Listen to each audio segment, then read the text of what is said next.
تو اللہ نے کہا یہ دنیاوی مثال تمہیں سمجھانے کے لیے کافی ہے کہ گھوڑے تو اتنے وفادار ہیں حالانکہ تم نے ان گھوڑوں کو پیدا نہیں کیا، صرف کھانا کھلایا ہے، اور تم اپنے رب کے اتنے نافرمان ہو۔ تمہیں تو اس رب نے پیدا بھی کیا، تمہیں ہر طرح کی نعمتیں دی ہیں، اور تم تو گھوڑے جیسے بھی نہیں ہو سکے، جانوروں سے بھی بدتر ہو تم۔ اولئک کالانعام بل ہم اضل، یہ چوپایوں کی مانند ہے بلکہ اس سے بھی گئے گزرے۔ سر اس صورت کے اندر کیا سوز و گداز، کیا رکت ہے کہ تم گھوڑوں کے مانند بھی نہیں ہو سکے۔ گھوڑے کو صرف کھانا کھلاؤ تو وہ تمہارے لیے جان بھی دے دے میدان جنگ میں، اور اللہ جس نے تمہیں پیدا کیا، ہر طرح کی نعمت دی، تم 5 وقت کی نماز پڑھنا بھی تمہارے لیے مشکل ہے اس کے لیے۔ والعادیات ضبحا، مجھے قسم ہے تیز دوڑنے والے گھوڑوں کی، جب ان کے سینے سے آواز نکل رہی ہوتی ہے، سو ہوئے انہوں نے تیز جب وہ چل رہے ہوتے ہیں۔ فالموریات قدحا، جب وہ پتھروں سے آگ نکال رہے ہوتے ہیں سم مار کے، جب پتھریلی زمین پہ بھاگتے تھے تو ان کے پاؤں کے ناخنوں کے نیچے، آپ کو پتا نا وہ نیچے لگائے ہوتے ہیں لوہے کی، تاکہ وہ سمیں لگائی ہوتی ہیں تاکہ ان کے وہ ناخن گھس نہ جائیں، تو وہ جب سر پر دوڑتے تھے نا تو چنگاریاں اڑتی تھی۔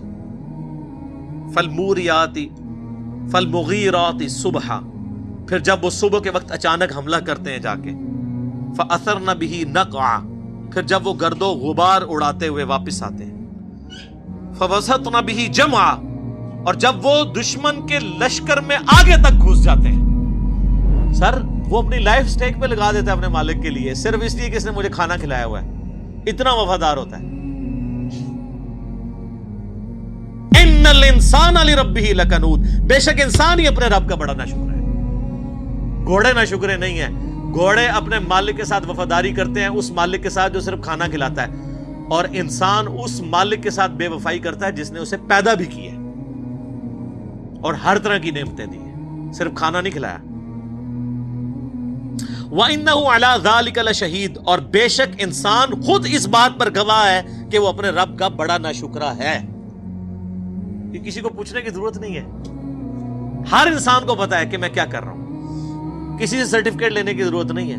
ہر شخص اپنے گریبان میں جھانک کے دیکھ سکتا ہے کہ میں اپنے رب کے لیے کتنی کمٹمنٹ رکھتا ہوں۔ مسلم شریف کی حدیث ہے، گناہ وہ جو تیرے دل میں کھٹکے اور تو اس بات سے ڈرے کہ لوگوں کو پتا چل جائے۔ پھر بھی لوگ مجھے آ کے مسئلے پوچھ رہے ہوتے ہیں، جناب کہ لی بھائی آپ کا کیا خیال ہے؟ میں پوچھتا ہوں جی آپ کا کیا خیال ہے؟ غلط ہی لگتا ہے، تہائی غلط ہے۔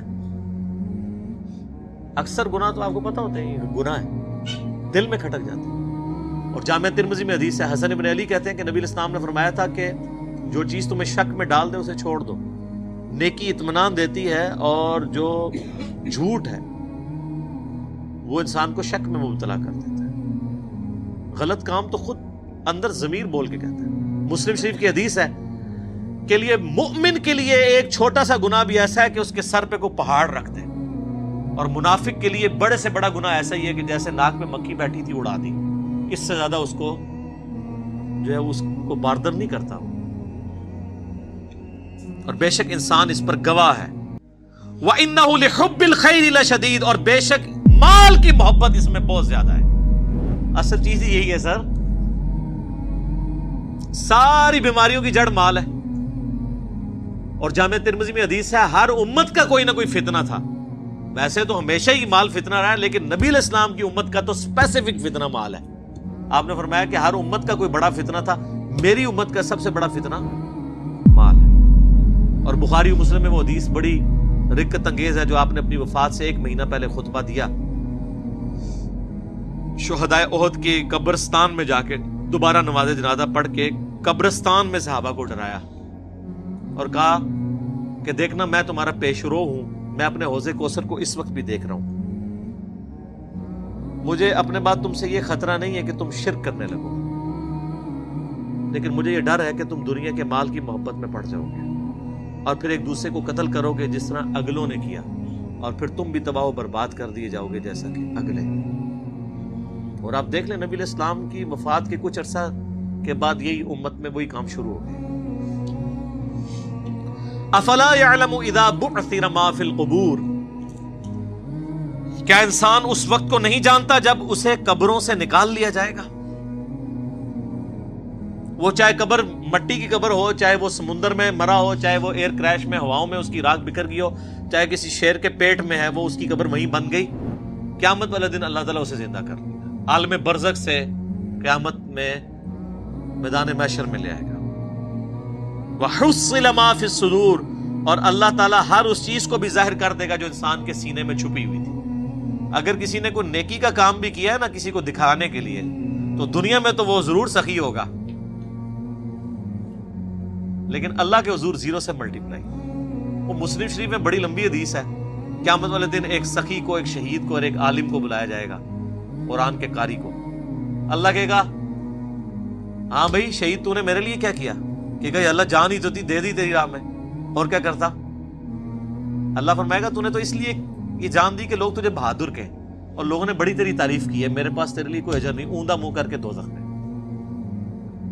پھر سخی کو اللہ بلائے گا، کہے گا یا اللہ میں نے دیکھ کتنا کچھ تیری راہ میں خرچ کیا، میں نے تو مسجدوں میں یعنی وضو خانے کے اوپر نیم پلیٹ بھی لگوائی تھی کہ فلاں سیٹ صاحب نے وضو خانہ بنوایا، لوگوں سے پوچھ لو، یہ میں اس کی تشریح کر رہا ہوں۔ اللہ فرمائے گا تو نے اس لیے یہ سب کچھ کیا کہ لوگ کہیں گے بڑا غریب پرور آدمی ہے۔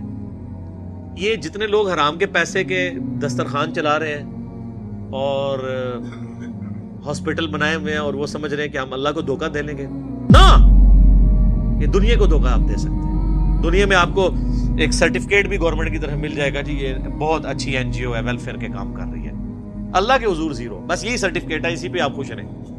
آخرت میں تو اس کا عذاب ہونے والا ہے۔ پھر اللہ قاری سے پوچھے گا قرآن کا علم دیا تھا، تو کہے گا یا اللہ میں نے قرآن کا علم کیسا پھیلایا؟ اللہ فرمائے گا تو نے اس لیے پھیلایا کہ لوگ تجھے بڑا علامہ کہیں، تو لوگ تجھے بڑی تعریفیں تیری کرتے تھے، بس تجھے اجر مل گیا دنیا میں۔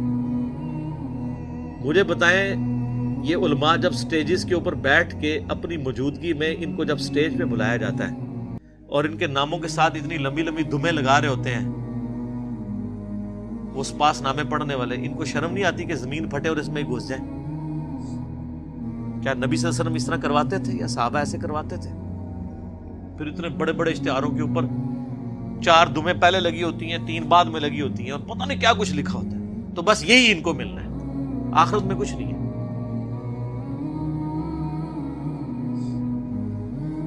میں علماء سو کی بات کر رہا ہوں، علماء حق کی نہیں۔ علماء حق ہمیشہ رہیں گے، لیکن میرے پاس ایڈریس نہیں ہے ان کا، یہ نہ میرے کو آ جاؤ۔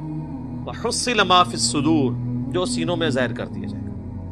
إِنَّ رَبَّهُمْ بِهِمْ يَوْمَئِذٍ لَخَبِيرٌ، بے شک تمہارا رب اس روز خوب باخبر ہوگا، یعنی اللہ تعالیٰ کو ہر چیز کی خبر ہے، اسے پتا ہے کہ میں نے اب کس کو کدھر کیا کرنا ہے۔ اس نے دنیا میں بڑے بڑے دعوے کیے تھے، لین حاضر کریں گے کہ ہاں جی یہاں تو لوگ بڑے بڑے دعوے کرتے ہیں، کہتے ہیں ہمارے پیر صاحب جنت میں لے جائیں گے۔ اللہ کہہ رہا ہے مجھے ہر چیز کی خبر ہے، اس دن بتا دوں گا کون کس کے ساتھ کیا ہونے والا ہے۔ اللہم اجرنا من النار، اللہم اجرنا من النار، اللہم اجرنا من النار۔